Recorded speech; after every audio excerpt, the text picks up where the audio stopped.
Well, as a ministry, in the month of May, we are pursuing a topic of plugging into oneness. Someone say, plugging into oneness. Say that once again.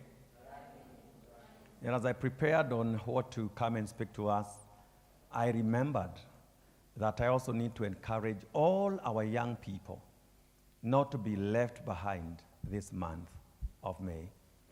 It's an active, a sermon that we are doing, and I pray that by the end of this month, none of us is going to be left alone.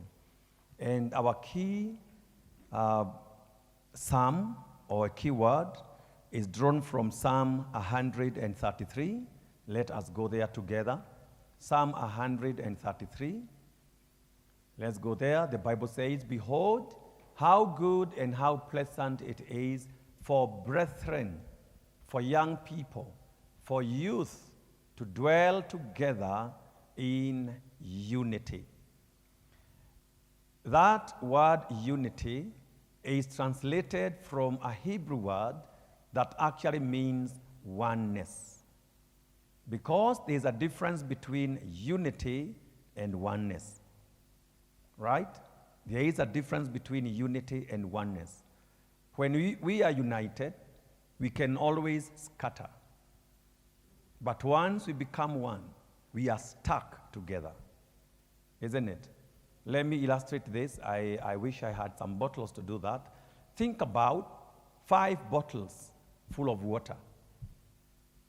And you want to unite them. You bring them together and you can tie them with a rubber band. Can you see that in your mind?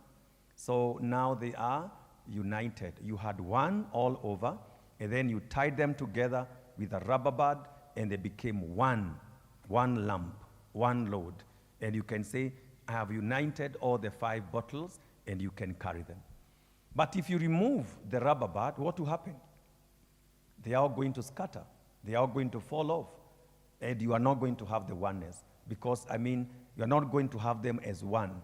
Because what you had was unity. But now think about this. If you got a bigger container and you poured the content of each of the bottles into that one container, what you have now is not unity, what you have is oneness. All the water that you had in different bottles, they are now contained in one big container. And that is the difference between unity and oneness. Is it clear in our minds? So when the Bible speaks about how good and how pleasant it is, what the Lord had implied is a time comes when we go beyond unity and we come into oneness. Most of us are not even united. So we first begin by uniting us, and then we take another step to oneness. So we are scattered, we bring ourselves together, and then after that, we enter into oneness. And the Word of God says, this is good. It is pleasant when the youth, young people, live together in unity or in oneness. And from verse 2, the Bible likens that to the precious oil that is going to be running down the beard, even the beard of Aaron. And we are going to be looking at that much later. But let's go back to verse number 1, the place of oneness. If you study all great people, watch this. If you study all great people, in the course of their greatness, there are certain people who are connected to them. Whether it is in the Bible, whether it is in the real life, whether it is in the professional world, whether it is also in the art industry, whether it is in the gospel, you can always locate so and so is great because there was somebody behind them. Great people are made great. Tell your neighbor that. Great people are made great. Yes. If you shall ever become great, you will be made great by other people. And that is why it is very important for you to, number one, ask yourself, who is around you? who is part of your company, who is coming near you, who has God brought into your life. That's number one. And we want to really appreciate that God has brought us together as SWAT, young people who are seeking for God. That's where we gather every Monday. We don't gather unto ourselves. We gather unto God. We gather because we know Him. We gather because we are seekers of God. So we can say that this is our company. These are our people. And those of you who are members of Uhai Center, God has brought you and made you one of the esteemed members in our ministry. And for that, I thank you and I salute you. But the reality is, some of us are members who have not even united, leave alone becoming one. We are very far. We are scattered. We never come together. As a result of that, very many of us experience loneliness. We are lonely young people. Sometimes you come for a meeting, you don't talk to nobody. Nobody knows what you are facing. Nobody even knows where you live. Ask your neighbor, do you know where I live?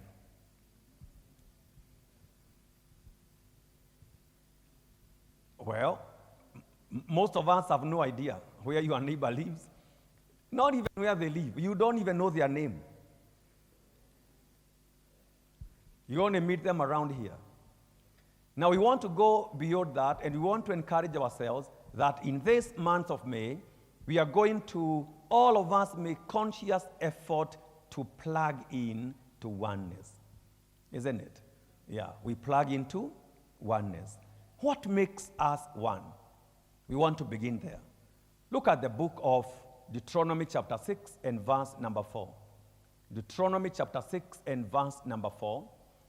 Hear, O Israel, hear, O SWAT, hear, O Uhai Center, the Lord our God, the Lord is one. Let us make that confession. Let's go, 1, 2, 3. Hear, O Israel, the Lord our God, the Lord is one. And I want to begin by making this announcement. The oneness of our young people is going to be out of the oneness of God. It is in the oneness of God that our youth are going to become one. So as we talk about plugging, you are not plugging into me. You are not plugging into Pastor John or Pastor Grace or into your friend. You are plugging in God. Ah, come on, someone say plugging in God. Yes, because God is one, then He wants all of us to plug in Him. And as long as we are plugging in Him, then we discover we are there. All of us have plugged in. And then you open your eyes and you realize, oh, Pastor is also here. Sister so-and-so is also here. Brother so-and-so is also here. We are already enjoying the oneness of God. And that is very important. That's the beginning point. That every young person has to plug in God. And Jesus made that prayer. John chapter 17 and verse number 20. John chapter 17 and verse number 20. I do not pray for these alone, but also for those who believe in me through their word. What was the prayer? Verse number 21. Let's go on, sir. Verse 21. That they all may be one, as you, Father, are in me, and I in you, that they also may be one in us, that the world may believe that you sent me. That was Christ. So He explained to us what is the oneness of God. It is God in Christ and Christ in God. And of course, all of them are spirit. John 4:23. God is spirit. So they are one. So out of that oneness of God, then we have God the Father, God the Son, and the Holy Spirit. And He says, that is the way I want my people to be. That is the way I want my disciples to be. And the prayer that Jesus made, I also made for the young people in Uhai Center. May the Lord make you one. Can you agree and say a good amen? Yes, and may you consciously walk towards oneness. May we make that journey so that we can all become one people. What are some of the things that makes people one? Let's go to the book of Ephesians, chapter 4. We look at let's begin from verse number 1, even though I want us to have a look at verse number 4. Let's begin from verse number 1. Paul says this, I therefore, the prisoner of the Lord, beseech you to walk worthy of the calling with which you are called. Paul is writing to believers the way all of us are believers, and he's telling them there is a way you can live your life in a way that is not worthy the call. You can be born again, but you are not living according to the standards and the requirements and the expectations of God. And so he was exhorting them, I beseech you, I plead with you, live your lives in a manner that reflects that you are actually called by God. Verse number 2, with all lowliness and gentleness, with long suffering, bearing with one another in love. Verse number 3, endeavoring to keep the unity of the Spirit in the bond of peace. Endeavoring to keep the unity. Let's go back to verse number 3, sir. Endeavoring to keep the unity of the Spirit. Someone say the unity of the Spirit. Say that once again. We are bound together by the Spirit of God. Beyond Uhai Center, beyond SWAT, what binds us together is what? The Spirit of God. We have all been baptized into one Spirit. We have all drunk into one Spirit. We have received that baptism. And because of that, we are bound by that Spirit. Not because you registered, not because we take tea together, not by the snacks we take here. What binds us together is the Spirit of God. And Paul is saying, every one of us must endeavor. That word endeavor means you have to put efforts. Someone say putting efforts. Oh yeah, to do what? To keep the unity. Because we can be united, but then you are not putting efforts. I want to appreciate you because you put efforts today. You came for the meeting. That is being proactive. I want to celebrate you for that. And the Word of God is encouraging us to put efforts. Then verse number 4, which is our main concentration. Why? There is one body, one Spirit, just as you are called in one hope of your calling. Please take note of that. We are one body. Number 2, we have one Spirit. Number 3, we have one hope. Hope has to do with expectation. We are looking forward to what God is going to do in our lives. And then verse number 5. One Lord, one faith, and one baptism. So there are 7 things that define our oneness. All of them are to be found in those 2 verses. Number 1 is one body. Number 2, one Spirit. Number 3, one hope. Number 4, one Lord. Number 5, one faith. Number 6, one baptism. Number 7, one God. So as we talk about becoming one, those are the things I want every one of you to pursue. Because if we find ourselves pursuing the same thing, it's not very hard for us to become one. We are one body, we are one Spirit, we are one, we have one hope, and we have one Lord, one faith, one baptism in God. Now, how do we get to that point of becoming one?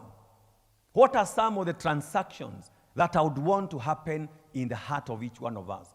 One is to understand that God wants us to be one, and to gain that wisdom and that revelation, that realization that God wants us to be one. Because unless you accept it, you will never be able to accept it.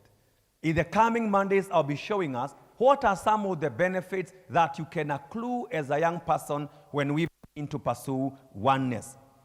One is that each one of us should discern the spiritual family where God is taking you. Every one of us should discern the spiritual family where the Lord is taking you.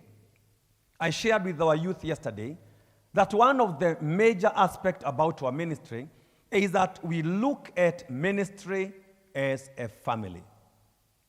Someone say ministry as a family. Say that once again. So as you look at Uhai Center, I want you to look at Uhai Center as a family. And that is a basic unit. That is where we have strong, integrated relationships. So even as we talk about oneness, we want to cultivate that you'll be able to look at as our leaders as part of our family. Look at the other person as part of your family. So that as we come together, then we can always know God has chosen me to be part of this family. And there are a number of things to find in a family. For example, we rarely choose a family to belong to.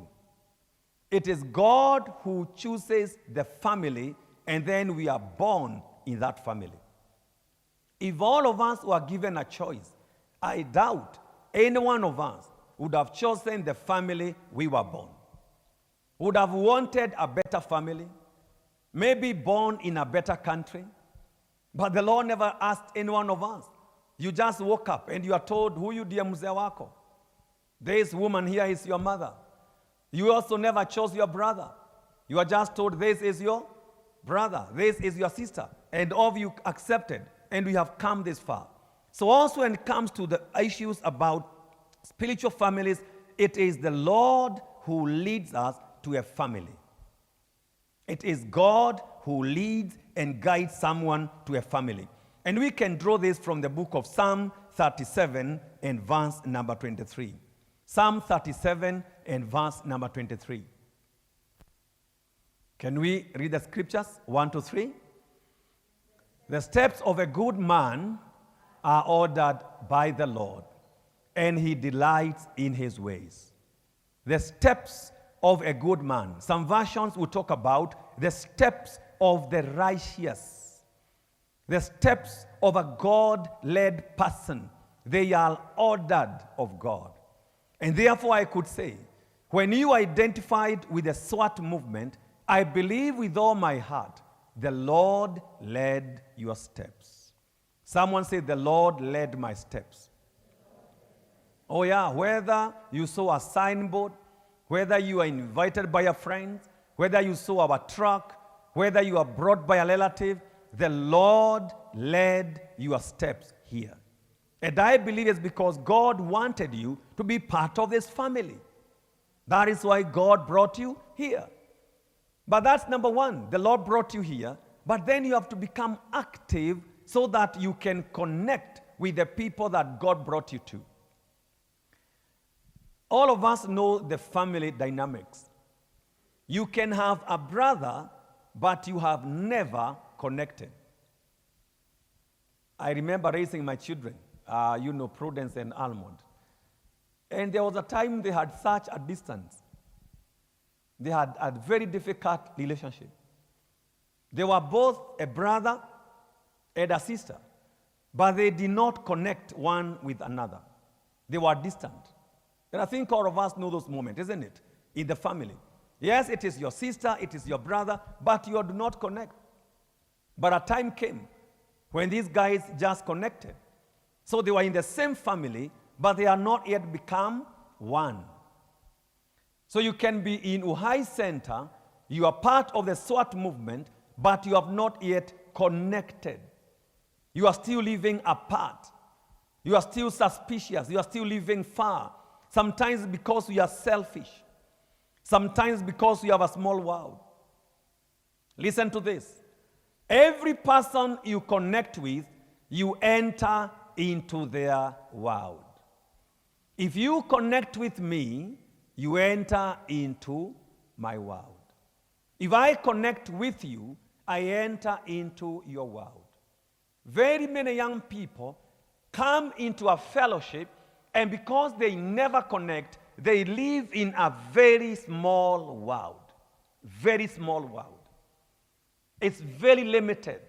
Your blessings are limited. So limited can people be. You hear somebody say, I want to date, and I don't know anyone I can date. The problem is you are living in a small world. Please tell your neighbor, enlarge your world. And that business begins here in the house, where we begin to connect one with another. And as we become one, you find that our lives are going to be upgraded. You find that our lives are going to get some improvement. And some of the people you become one with, they are the ones God is going to use to make your life great or to take you to the next level that you are desiring or that you are praying about. Someone say, plugging in. So the Lord led you here, and you delight in it, but now I want to encourage every one of us. God wants us to take our next step. Psalm 68 and verse number 6. Psalm 68 and verse number 6. Virginia, look at the scriptures. What do they say? God sets the solitary in families. A solitary youth is one who does not have comrades, no friends, no connection. You are isolated. You are alone. You are like Adam before Eve was created. And the Bible says, God looked at him and he said, it is not good that man should be alone. I'm going to create for him a helper comparable to him. Genesis 2:18. So God sets the solitary. Those who are alone, they are taken into a family. And there is a family where the Lord has brought you in. And then he says, and he brings out those who are bowed into prosperity. That word bowed means your life has been positioned in such a way that you are going to prosper. I believe every young person who connects with me, they are going to prosper. Someone agree and say a good amen. I believe every young person who connects with our grace, they are bound to prosperity. The same way I believe there are people who walk away because they are not bowed into prosperity. They are bowed into failure. Do you know you can live in such a way that it is impossible for you to fail? Oh, you did not know. Listen to this. You can live your life in such a way that failure is an impossibility. Someone declare failure is an impossibility. Yes, I want you to come there. In the book of Psalm chapter 1, the Bible speaks and says, and whatever he does, he shall prosper. Yes, whatever he does, he shall prosper. You find the same also in the book of Joshua. And you shall have good success. You can live your life in such a way that whatever you do, you prosper. And that, you find it in that Psalm 68 and verse number 6. That you are bound to prosperity. Your life is connected unto prosperity. And you know what, guys? These things I share with you, I will be speaking the same things in the next 5 years to a different group, not you. You never heard me. 2030, I want none of you here. Unless you be here speaking. I will be with the Sunday school. You see this guy Sunday school? They will be the one seated where you are. It is so amazing for me that the other day, Prudence used to be in Sunday school. And George over there was just a little boy like David. What about Kibali? Hakuwa mbele wala nyuma. I saw Michelle when she was nothing. But look at what she is today, beautiful girls. I believe they are bound to prosperity. In the next 5 years, I want all of you elsewhere. You know, married, fathers, mothers, managers, bankers, engineers, pilots, everywhere, not here. Hallelujah. And then I can have another group. That is what happens. And by the way, not all of you are going to be members of Uhai forever. Oh, no. Some of you must go and work elsewhere. Some have to go to other nations. And as we take you, we create space for others because we are bowed into prosperity. Someone confess, I am bowed into prosperity. Say that once again. I am bowed into prosperity. So back to my point. By 2030, and I pray this will not happen, there are some who will not have prospered. I pray it will not happen to any one of you. There are some who will see others and say, na ule gao tulikuanga naye SWAT. Unampoint tu kwa TV, ule gao, ule. Tulikuanga naye, tulikulanga mandazi naye. Sasa wewe uko pale, pale. Umeishiwa na nguvu. It all depends on how you play your cards between now and then. So part of my work as your pastor is to equip you, not just to make you happy. And part of what is going to contribute to your success is how well you are going to connect. How well you are going to connect. You may not be very learned, but you can connect well, and it covers for your inadequacy. You may not have a very strong family background, but if you connect well, you can actually rise and go into prosperity. Just the people you connect with. And that is why, as we talk about becoming one, this is one of those things you cannot ignore. Tell your neighbor you cannot ignore this. Yes, you can't. And if you want to ignore, wait, we are going to see. You just remain there. This is what happens. Look at me, everybody. When you miss out, people become complainers and they become critical in life. And that's what I realized. If you don't prosper, you find that life is not very kind to you. And one of the reasons why that happens is if you don't connect early enough.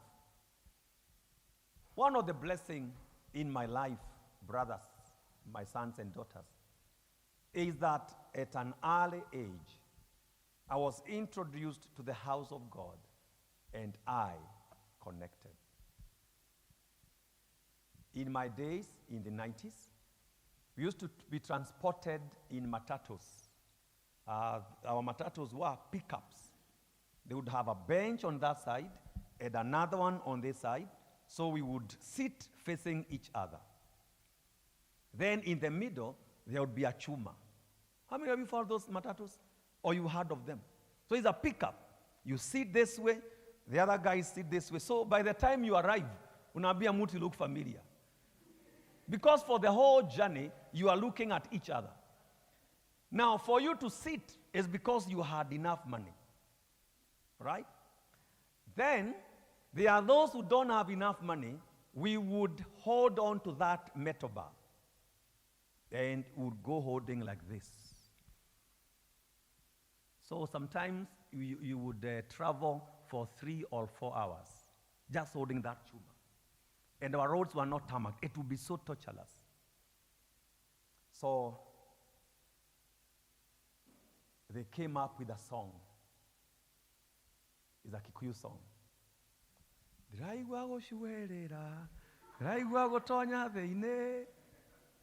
you hear that song?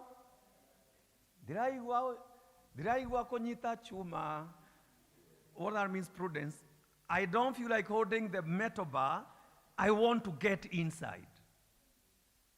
My late brother is the one who brought that song to our church. He's the one who taught us. It was a nice one. And we were challenging young people. Because what would happen, those of us who are a bit younger, instead of now going into the matatu inside, you would hold on the metal bar outside. What you call kudadia, all right? Yes. So, matatu is moving, but most of us walikuwa na dadia.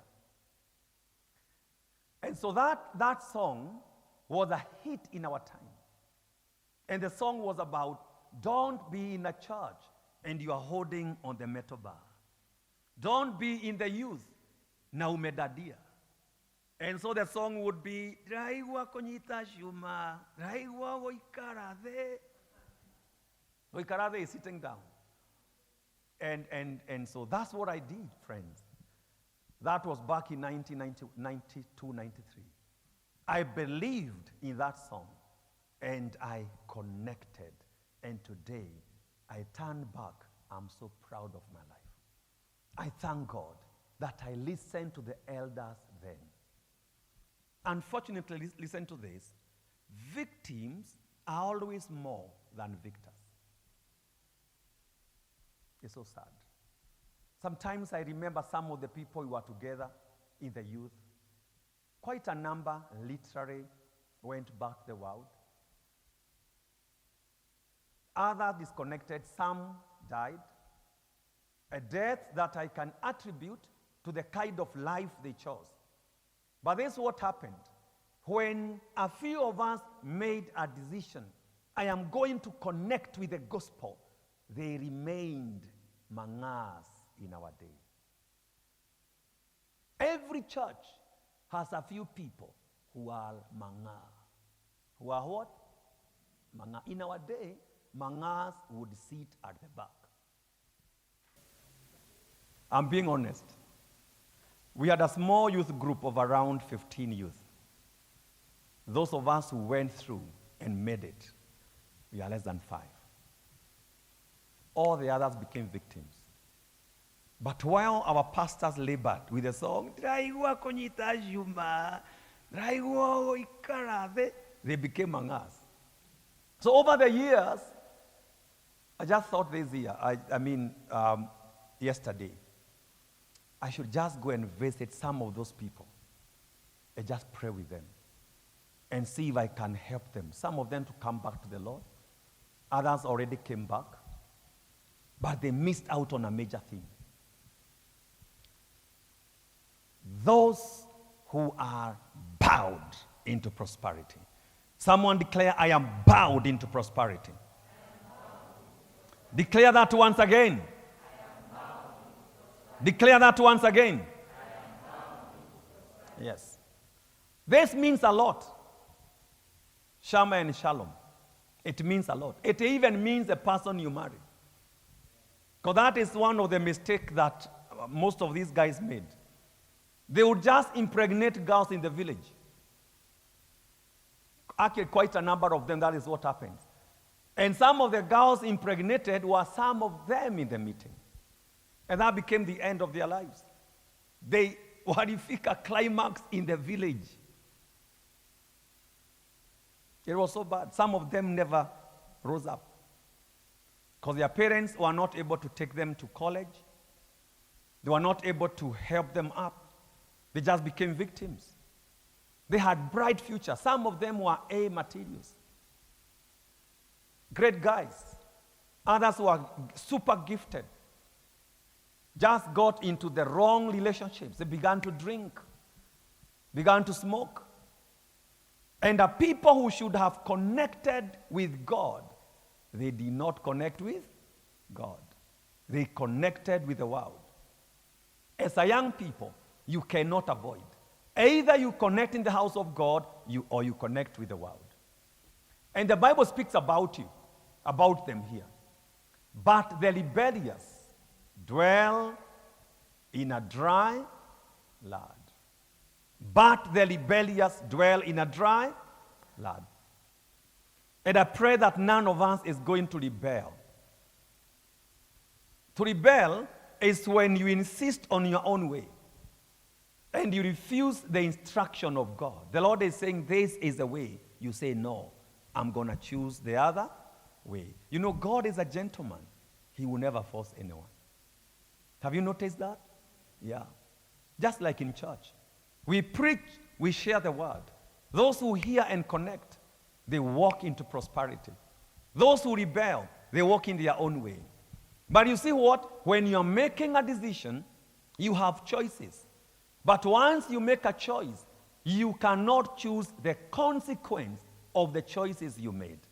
The consequences are automatic. The word of God is saying, those who rebel dwell in a dry land. Now, if you rebel, you live in a dry land. What's a dry land? It's a place without the blessing of God.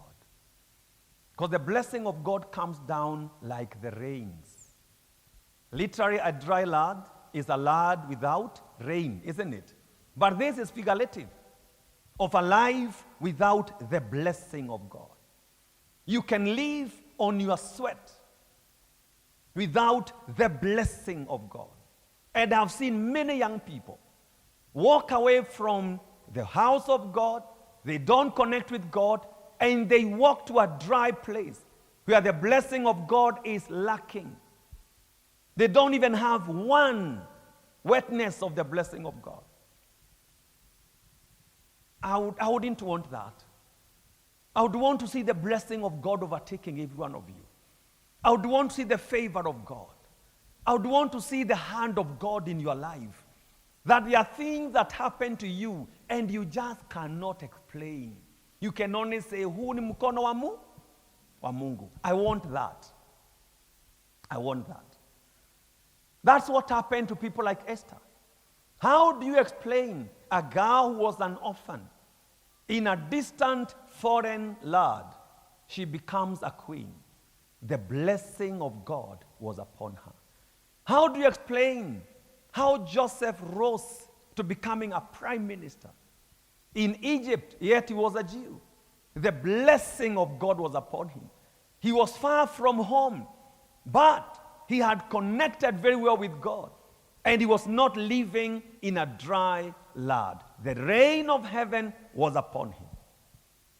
That is what I desire out of each one of you. That you turn back and say, come on guys, when I look at my life, I see there is another hand. Kuna mkono mwingine katika maisha yangu. Na huo mkono ni mkono wa nani? Wa Mungu. How do we get there? It's when we are in the family of God. But if you rebel, if you resist, if you say no, the Bible says you will live in a dry land. And so as I wind up, because I want you guys to pray, guided by Pastor John, let us this year decide we want to connect. I want to plug in. Amen? It's not enough to just come on Monday. We want to form. And I'm so happy when I come and find you guys praying, joining hands. And I pray that out of that prayer, the Lord is going to begin to move and knit your heart together. Remember how we began? Our oneness comes from the oneness of God, isn't it? It is as we seek God together, as we pray together, that you find that our hearts are being warmed up, we are connecting, we are becoming one, and the Lord is connecting us into becoming one. For me, this is a very special month for High Center. And perhaps we're going to run this series in the month of May and also in the month of June. By the end of these 2 months, we are going to have a new church within the old church. Another church is going to emerge of those who connect. And I pray that every one of you is going to be among those who are going to connect. I'll show you from the Word of God some of the benefits that come to people when they connect and when they become one. And already here you can see some of the challenges that come upon people if they do not connect. They live in a dry land, a place where there is no water. I have many examples of people who connected. I can show you their lives. I can take you through. But I also have many, unfortunately, those who rebel to the idea of connecting are always more than those who accept and say, Pasi, I will connect. I want to give you a challenge. Be among the few. Benjamin, be among the few. You may be a latecomer among us, but if you connect, you can overtake many of us. And everybody will ask, ai, na umekuja juzi kanisa, imekuaje? And you tell them, I connected. And what I say to Beja, I say to all of us, it's not how many years you've been in church that matters. It is how well you are connected. You can be with us, but you are living in a dry land. Hallelujah. I say again, hallelujah. Let me just pray for you, just where you are. Father, I bless these young people. You can shift their lives, oh God. I have seen you shift some people. Bless them from nothing to greatness. I pray that in your high center, may you bless a few. And let those few be these ones who listen to me tonight. I pray that as they labor, as they seek after you today, may they make commitments unto your word. May every one of them be given to you. May they connect. And Father, as they connect, may none of them ever live in the wilderness. I pray that you perform your word in their lives. You say that you follow your word, Father, to perform it. Follow the lives of these young people and perform your word. I pray against the spirit of poverty, isolation, the spirit of hardness of heart. I rebuke it today in the name of Jesus. Father, plow their hearts, water their hearts, bring them to a point of submission, oh God, where they can say, Lord, show us the way.